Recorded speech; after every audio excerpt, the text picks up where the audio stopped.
I didn't have overly high expectations for this game, nor did I have low expectations. I kind of just expected an okay game that would serve as some temporary fun. As details kept coming out about Pokopia, I got more and more excited and a little bit more nervous. Sometimes when you hype a game up, it just means it could be even more disappointing. What's really bizarre, however, is that this game is not a groundbreaking game. There's no new concepts or new development. It's a lot of similar gameplay we've seen in other cozy-like games. Yet I find myself infatuated with this game. I can't put it down. I've poured over 50 hours into this game, which might not seem like a lot, but for me, that's a decent amount. The worst part is I feel like I've only scraped a surface level experience with this game. I've completed the main story, yet I feel like I have so much more to do. So I want to break down today, why is Pokopia so much fun? Let's discuss. Before we jump into my little review here, just to let you know that all the footage that's going to be shown is simply from my day one stream. This is day one content of Pokopia, and that's because I don't want to spoil too much of this game. Hopefully, if you're watching this, you've either played the game already or you've never played it and you're deciding whether you want to pick it up. I think it's important that I don't spoil too much here. That being said, let's talk about what the heck is Pokemon Pokopia. Well, it's easily summed up as a combo piece of Pokemon, Animal Crossing, and Minecraft. The hook is really as simple as that. You're a Ditto who wakes up after God knows how long, missing their old trainer. You decide to resemble them with your transformation abilities, becoming this Pokemon-human hybrid. You find Professor Tangrowth, who says, "Hey man, yeah, all the humans and Pokemon are gone. It's a post-apocalyptic nightmare up in here." And then you two decide, you know what, we should fix this place up, make the town more comfortable for the scattered Pokemon, and in hopes, welcome the humans back from wherever they are to live side by side with them in harmony and unison. And that's what you're going to do. You're going to make habitats for Pokemon, build them homes, set up Pokemon centers, let the environment thrive, all while looking for clues as to where the hell the people went. And you do this by using simple block building Minecraft-like gameplay, which is more similar to Dragon Quest Builders, a game I never played but I always heard really good things about, and using your innate transformation abilities as a Ditto to mimic some of the powers and forms of your fellow Pokemon peers. And that's it. You just go around doing all of that. If this game was brought to me on paper, I would not think very highly of it. Many cozy voxel building games exist already, and on paper the only true appeal about this is the giant brand of adorable Pokemon I have too much emotional attachment to. So why am I having so much fun? And I'm struggling to put the game down. I have broken this down, and I've decided that my answer to this is what I call triple C. That's right. Convenience, content, and comfort. And the way I'm going to break this down is I'm going to go through each individual point there. I'm going to start with convenience. This game makes everything so easy to do, yet nothing is spoon-fed or dumbed down, or it doesn't feel like the game is playing itself. Maybe I'm conditioned from Animal Crossing New Horizons, where although I enjoyed watching my town change each and every day, I felt like it was such a bloody effort to do anything. The biggest project I completed on my second playthrough was moving all of my villagers' houses to this kind of town square. And I don't know if you understand that actually takes physical days. I'm not someone who wants to go and time skip simply because I want to enjoy what the developers intended. No offense to people who time skip, I get it, it makes more sense. But here in Pokopia, we have the same thing. We have a day-night cycle that reflects the time of your Switch in the real time. If you're playing at nighttime, it's nighttime in the game. If you're playing in the morning, it's morning in the game. If you want to do something, it just feels seamless. It's not an easy process, but if you want to build a house, go ahead. Build a house, right? Get your blocks and build a gorgeous house. Or, if you want to do other things, you can get a house plan. They're scattered around the game. Get your Pokemon working while you do something else. Each Pokemon has its own various skills that you can apply to help you. And you just run up to a Pokemon, you hit up on the D-pad, you wave at them and they say, "Let's bloody go." It's so cute. Yet, I feel like there's this interesting concept that my tools have been removed and I rely on the Pokemon. which the Pokemon are the things that I'm trying to build the habitats for. So it's this beautiful cycle of I build you a home, you help me build more homes. It's awesome. I also never expected shortcuts, but you get these little moments where the game would tease you with future possibilities. So, for example, in the first area, there's these little water holes in the wall. You crack them open and then you watch as water flows out. It brings life to the land, you get the flowers popping up, and it ruins like these cute little pond river areas. But there's this one area in that first area, the Withered Wastelands, where you see the river laid out in front of you and you go, oh my god, I'm ready for this satisfying moment. But there's no water block to be seen. I searched around, I tried breaking holes in the wall to get this water source there, and I just couldn't do it. So I went, all right, you know what, like maybe there's something I'm missing, I'll come back to it later. Lo and behold, in the very next area, you get a quest that allows you to learn the ability to move water source blocks. And then I go, well, I'm going back to the first area now, and I'm going to use this new tool, a simple tool, to make my land look gorgeous. It just feels like the game consistently invites you to move back and forth, not forcing you in any capacity, but you feel so invited to do that. The only inconvenience you get is that you need food to power your abilities. And food is very easy to get. Your Pokemon come and give you a carrot randomly in the middle of the day, or some kind of bloody berry or something. It's very cute, but there was moments where I went, man, I have to be worried, like I could run out of food here. No, that's not the case. You have easy access to food, and if you are exhausted, maybe that's a sign like, oh, call it for the day. You've got these ability to craft tons of items. You have access to information constantly. Sometimes I would just be able to guess the answer based off the vibe the game was giving, but sometimes I need more specific details. And in most cases, it is not that hard to find within the game. The controls are also, they're seamless. And, oh, okay, hang on. I gotta talk about mouse controls. So I literally only tried the mouse controls at the end of my playthrough, right? Where you get the Joy-Con you put on its side. Wow, it makes building and destroying things so easy. But for the sake of this review, please understand that I played without mouse controls for the whole thing, and I didn't feel that encumbered.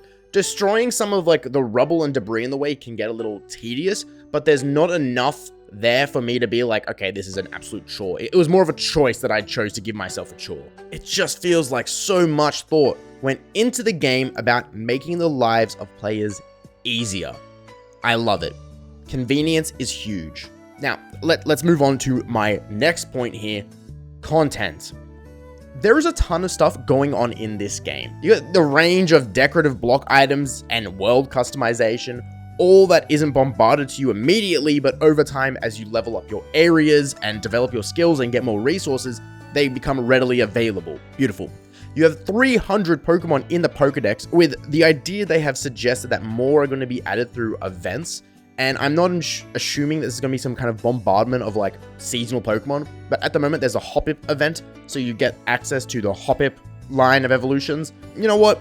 3 Pokemon every month or so, or every, couple of months is not that bad. And at least it's like, oh, hey, I'll come back and do this thing. I'm a bit questionable about making it like a timed event, but I understand why you would do that. That's the idea that you can come back and be like, hey, oh my god, the Hoppip event's on, I'm going to go play. So I'm like mixed on it, but I like that they're suggesting they're going to add more content. You got these daily missions and a shop that adds more items as you improve the environment level, like I mentioned before. The daily items are just like sale items. Sometimes they're like recipes as well. So it's not like you're just buying one item and then being like, well, I got to wait for that to come back in stock. You can go back to the shop, get a recipe, be like, all right, I can make this whenever. They also have this genius idea that if there's an object you don't have the recipe for, you can take a photo with your Pokedex, go to a Pokemon Center, and 3D print it with some of the various Pokemetal resources they have. So smart. Actually, this happened to me while I was streaming. Someone wanted an item I had on my world, and, I'm a small streamer, so I said, hey, I'll take whatever viewership I can get. I let them come over my world, I built this item, they took a photo, and we spun around in circles, just goofing off, and it warmed my heart. Speaking of which, there's a handful of ways to play multiplayer, including these cloud-hosted worlds that you have like 24/7 access to. You don't need to host the world to have your friends jump on it. Now, the multiplayer on Pokopia is eons of advancements than Animal Crossing. Animal Crossing is the worst game to play multiplayer on because it is such an inconvenience to join someone's world. Hey guys, freaking Margaret wants to come over. Let's all watch this cutscene. of the freaking airport thing saying, just coming from freaking La La Land. And it's like, oh my God, I'm so desensitized. I don't want to play multiplayer. Here, nothing freezes, they join, it's seamless, it's almost like a modern game. There are some limitations with the multiplayer. I was really wishing that you could play the whole like story mode multiplayer. I understand why that's not really an option, and it kind of also is an option, but I do think the Cloud Islands add a very nice alternative where you get kind of this world separated from all of your game and you just get to go have fun on that. I haven't really had a chance to test a lot of the multiplayer, and I wasn't counting on it because I didn't want it to sway my opinion too much. I just think it's nice that they have those modes. Continuing on with content, there is a surprisingly interesting story that isn't almost directly fed to you, but shown through relics found in the world. And okay, I'm going to spoil a bit of the story here. If you haven't fully played the game, I recommend skipping. This is, hey, editing Ben, make sure there's timestamps, okay? So there should be a timestamp where it says spoilers over, just because I think it's a fun thing to learn. Okay, here we go. So the story revolves around the idea that people and Pokemon just kind of vanished off the face of the earth, and ever since you come back to consciousness and start making a better place, Pokemon have started appearing back with foggy memories of their past. You help with their previous problems, kind of acting like a human would in this circumstance, but no humans ever show up. So when I was playing this, my theory was that the world we were in was some kind of Pokemon afterlife, that around us were remnants of memories Pokemon had while they're alive, and similar to how Ditto misses their trainer and wants to spread the kindness they showed to their Ditto, you do so for other Pokemon, helping them move on. Hence why no humans show up, the world is bleak and dark, and Pokemon have no memories except for little things that make them happy. However, in the end, it is just told that the humans went to space as the world was being blighted by natural disasters, which, like, I'm pretty sure Pokemon caused, so, like, what's going on with that? And they worked to conserve Pokemon safely so that when the world was safe again, they could come back and, you know, live and enjoy its fruits. Which makes sense, you know, they're able to store Pokemon in computers in these little balls, so, like, it makes sense they'd be able to kind of keep the Pokemon safe until they felt like it was ready. But man, these little data banks that are scattered around the game, normally they do absolutely nothing for me. I realize that a lot of the data banks I commonly see are in story-based games where I expect the game to tell me a story and not make me read this kind of story. But this game doesn't really focus on story a whole lot, but man, it does a cracking job at making me question everything. Why the environment the way it is, why the world set up the way it is, why Pokemon act the way they do. And I just gotta say, well done. A game like this doesn't need this kind of level of story, but since it has it, it makes it so much better. So I tip my hat to you, Pokemon Company. And my final point, comfort. My comfy vibes. Oh my gosh, I felt so comfortable and relaxed playing this game. I didn't feel rushed to progress, and you know what? Constantly the game tells you, hey, bud, take your time. There's lots to enjoy, so savor it. What a great message to share. Games aren't chores. They are luxurious pieces of media we are so used to and feel entitled to. So when I see a game like this, refined and designed with the player in mind, I can't help but have a happy little smile on my face every time I play. Sometimes I'll boot this game up. I'll sit down for like 2 hours and I'll just do the most mundane stuff in the game. I'll build a house, I'll tidy up the area, I'll plan a project, and it just feels like serenity. I love it. I understand the appeal of comfy games. Sometimes for me, I feel like these comfy games replace a sense of achievement. Kind of like how when you have an assessment or a report due and you go, well, I don't want to do this, so I'll clean my room instead, so then I feel a sense of accomplishment. I know you all do that, all right? I know you all do that. I do it too. But I don't feel like this game does that. I don't feel like I'm trying to progress anything. I just feel like I'm getting this beautiful option to do something. And I love it. I really, really love it. All in all, Pokopia it's not some breakthrough game. It doesn't need to be. At this point, I'd proudly give Pokopia an A+. It's important for me to restate, I don't feel like I've gone overly deep with this game. So maybe this is more of a surface level review. If I keep playing more and it's a game that keeps inviting me in, then maybe I'll regrade it in the future. Keep giving us these updates, keep giving me more Pokemon, little bits of content over time. I wouldn't be surprised if I change my mind and consider this an S grade game. Till then though, thank you so much for watching. Have an amazing day. I'll see you next time.